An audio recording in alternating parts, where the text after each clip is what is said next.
ভাইয়া, বহুত কষ্ট নিয়ে একটা কথা বলতেছি। ভিডিওর পর্যায়ে আসা ভালো না, তারপর আসলাম। আসে একটা কথা বলতেছি, শোনেন। যে যুগ প্রচুর কষ্ট করে রাত দিন পরিশ্রম করেও এখনো যুগের নিজের ফ্যামিলিকে, ছেলে মেয়ে আত্মীয় স্বজন কোনো লাভ নাই।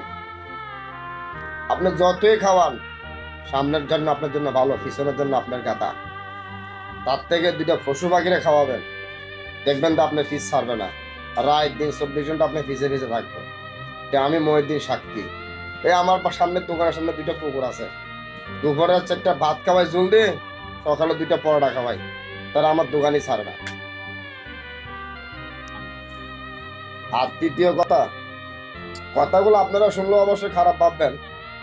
এই ছোট থেকে এদেরকে এত কষ্ট করে বড় করি, বড় করলাম, খাওয়াইলাম, দাওয়াইলাম, বাচ্চার মালিক হয়েছে আল্লাহ। কিন্তু তারা দেখবেন তো এখন কি বলবে জানেন? আপনাকে ভালো লাগে না। কি করছে? কি করলাম? কিছু করিনি, যাই জীবনটাই বিফল। আসলে আমাদের মহদ্দিন ভাই তার মনের আবেগ থেকে কিছু কথা বলছে। সে ফ্যামিলি থেকে অনেক কষ্ট পাইছে, যে ছেলে মেয়েদেরকে এত কষ্ট করে ছোট থেকে বড় করছে, তাদের থেকে ভালোবাসা তো দূরের কথা, তার পাশেও পায় না, কোনো একটা উপকারেও আসে না। তো এই ছেলে মেয়েদেরকে ছোট থেকে বড় করলো এত কষ্ট করে খাওয়া দাওয়ায়, তো কি লাভ হলো? তো তাদেরকে খাওয়ার থেকে একটা পশু পক্ষীরে খাওয়ানো অনেক ভালো, সেটা বোঝাতে চাইছে।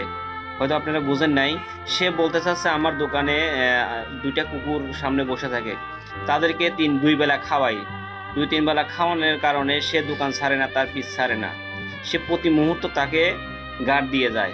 আর যে ছেলে মেয়েদেরকে এত কষ্ট করে পাললাম, তারা আমার কোনো খবরও রাখে না। তো এমন একটি মনের আবেগ থেকে কথাগুলো বলছে আর কি। এটাই, তার জন্য দোয়া করবেন, সে যেন সব বিপদ থেকে আল্লাহ রক্ষা করে।